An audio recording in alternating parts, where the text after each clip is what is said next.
ሰላም ጤና ይስጥልን። የሀበሻ ስፓይሲ ኪችን ቤተሰቦች እንዴት ናችሁ? ሁሉ ሰላም? እኔ ያለው እንግዲህ ዛሬ ኩኪስ ልሰራ ነው እና ኩኪሱን በዛውም ለእናንተ ደግሞ ለቤተሰቦቼ ኩኪስ መስራት ለሚፈልግ ሰው ደግሞ አሁን ታውቁታላችሁ፣ ጊዜው የመመረቂያ ጊዜ ነው እና ብዙ ሰው እንደዚህ መስራት ይፈልጋል እና አሁን ዘንድሮ ተመራቂ ብዙ ተማሪዎች አሉ።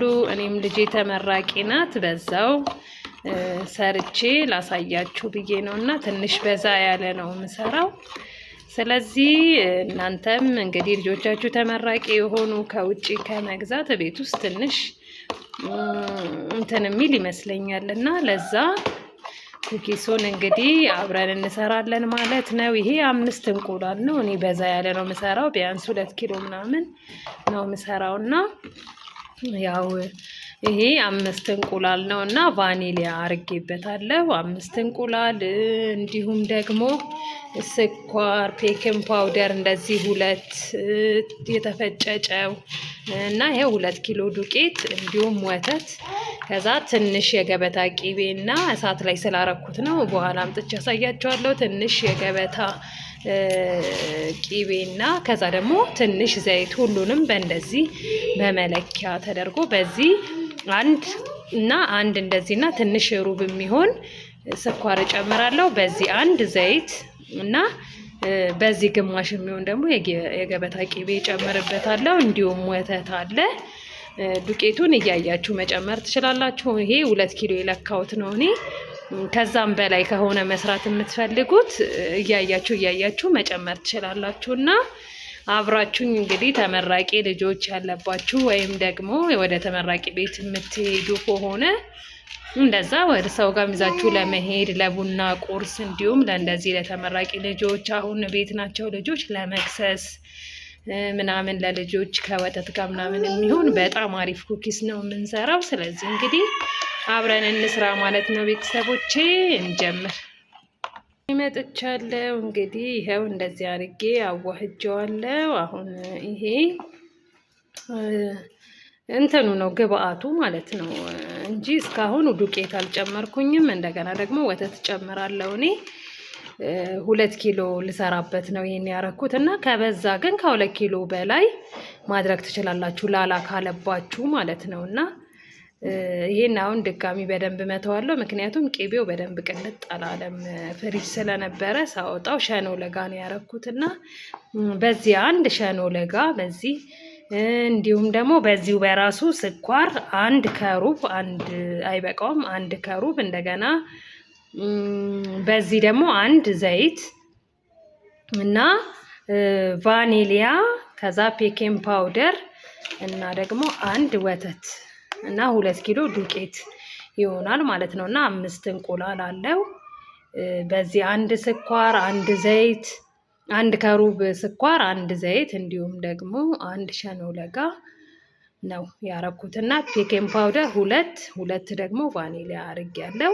ይሄ ማለት እነሱ ናቸው ማለት ነው እና ሸኖ ለጋ 1 ባሁኑ ሳህን ባሳየዋችሁ አርጌያለሁ። ስለዚህ በዛ አርጋችሁ ከ2 ኪሎ እና 2 ኪሎ በላይ የምታደርጉ ከሆነ እንደዚህ አድርጋችሁ ማድረግ ትችላላችሁ ማለት ነው እና ይሄንን መምቻ ካላችሁ በመምቻ በደንብ አድርጋችሁ ግብአቱ እንዲዋሃድላችሁ አርጋችሁ ከመታችሁት በኋላ ከዛ በኋላ ቀጥታ ምንድነው የምታረጉት? ወተቱን ታረጉና በቃ ከዛ ወደ ምንድነው የሚባለው ወደ ዱቄት ማስገባቱ ነው የምትሄዱት። ዱቄቱን ደግሞ እየነፋችሁ አድርጉ። ስለዚህ እኔ በአንድ እጄ ስልክ ይዤ በአንድ እጄ ደግሞ እየቀረስኩ ስለሆነ አልተመቸኝም። ስለዚህ በደንብ መትቼው ወተቱንም አርጌ እንደገና ድጋሚ እንገናኛለን ማለት ነው። አብራችሁ ይቆዩ።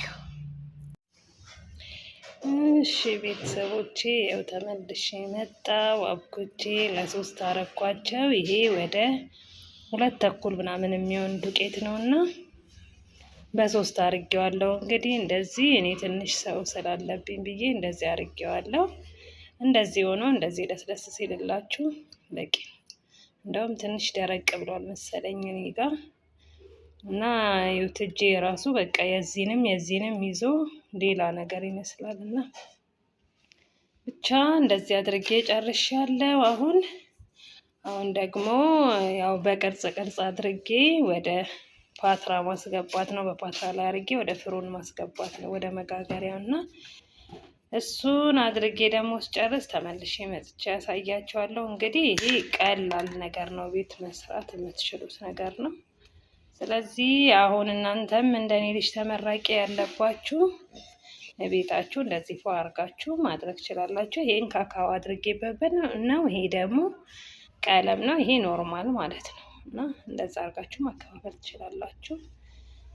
እንግዲህ ደግሞ ተጋግሮ ያለውን መጨረሻ ደግሞ አሳያችኋለሁ።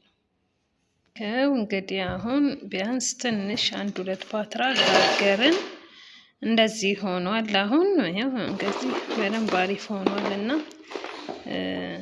ብዙም ድርቅ ያላለ በጣም አሪፍ ነው የሆነው እና በጣም ቆንጆ ሆኖልኛል። በጣም ብዙ ነው እንግዲህ መቼ እንደሚያልቅ እኔ እንጃ። ብቻ እነዚህ ያው እንደዚህ ሆነዋል። በቃ አሪፍ ኩኪስ ሆነዋል ማለት ነው። እና እናንተም ለልጆቻችሁ ተመራቂዎች ከሆኑ ምናምን እንደዚህ ቤት ውስጥ በራሳችሁ ዲዛይን በራሳችሁ ነገር ነው። ያው በብዛት በቢላዋ ነው የቆረኩትና እንደዚህ እያረጋችሁ ወይም በብርጭቆ በምናምን ጨረቃ ምናምን እያረጋችሁ ማድረግ ትችላላችሁ። ኒኬል በተለየ ድሮ ካላችሁ በደንብ ቅርጽ ያወጣላቸዋል።